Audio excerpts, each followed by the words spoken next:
Hello viewers, আমি জাকির টেকওয়াল থেকে আজকে আমি আপনাদেরকে শেখাবো কিভাবে আপনি অভ্র ফন্টকে কনভার্ট করে বাংলায় নিয়ে আসবেন। বাংলা থেকে কনভার্ট করে আপনি অভ্রতে নিয়ে যেতে পারবেন, অভ্র থেকে কনভার্ট করে বাংলায় নিয়ে আসতে পারবেন। যেরকম ইচ্ছে সেরকম করে আপনি বাংলায় কনভার্ট করতে পারবেন। সোজা কথা বলা যায় কিভাবে অভ্র ফন্টকে কনভার্ট করে বাংলায় নিয়ে আসা যায়। তো কথা না বাড়িয়ে আজকের ভিডিও শুরু করা যাক। ভিডিওটি না কেটে সম্পূর্ণ ভিডিওটি দেখবেন। আপনি ওয়েবসাইট লিঙ্কটি না পেয়ে থাকলে আমি ডিসক্রিপশনে ওয়েবসাইট লিঙ্কটি দিয়ে দেবো, আপনি সেখান থেকে সরাসরি চলে যাবেন। আরেকটি কথা বলে রাখি, আপনি যদি আমার চ্যানেলে নতুন হয়ে থাকেন অবশ্যই চ্যানেলটি সাবস্ক্রাইব করে দেবেন।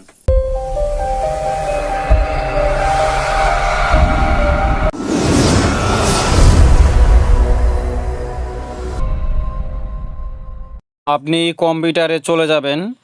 আমি কম্পিউটারের একটি ব্রাউজারে চলে গেলাম, যায় নতুন একটি ট্যাব নিয়ে এখানে লিখব UNICODE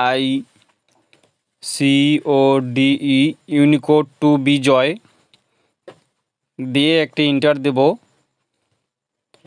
দেখুন এরকম একটি লেখা চলে আসবে, ইউনিকোড বিজয় কনভার্টার, বিজয় ইউনিকোড কনভার্টার। ক্লিক দিব, দেওয়ার পর এরকম একটি ইন্টারফেস চলে আসবে।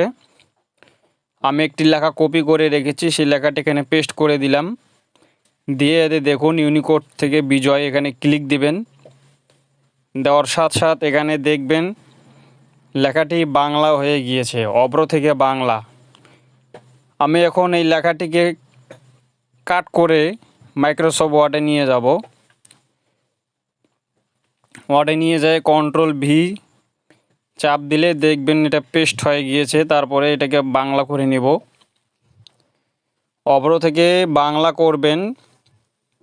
বাংলা করার পরে কিছু কিছু লেখা ভেঙে যাবে। দেখেন তোমায় লেখা আছে এখানে 29 দেওয়ার পরে একটু গোল চিহ্ন এসেছে। এরকম কিছু কিছু অক্ষর ভেঙে যায়, এগুলোকে আপনাকে নিজে থেকে ঠিক করে নিতে হবে। আমি দেখুন ঠিক করে নিচ্ছি। এরপর আবার আমি বাংলাকে অভ্র কনভার্ট করব। এই জন্য আমি আবার কন্ট্রোল-X চাপে কাট করে নিব, নিয়ে নিচের বক্সে কন্ট্রোল-V চেপে পেস্ট করে দিয়ে বিজয় থেকে ইউনিকোডে ক্লিক করার সাথে সাথে দেখেন আবার অভ্র হয়ে গিয়েছে। এভাবে আপনি বাংলা থেকে অভ্র, অভ্র থেকে বাংলা এভাবে কনভার্ট করে মাইক্রোসফট ওয়ার্ডে কাজ করতে পারবেন। ভিডিওটি দেখার জন্য ধন্যবাদ। সবাই ভালো থাকবেন।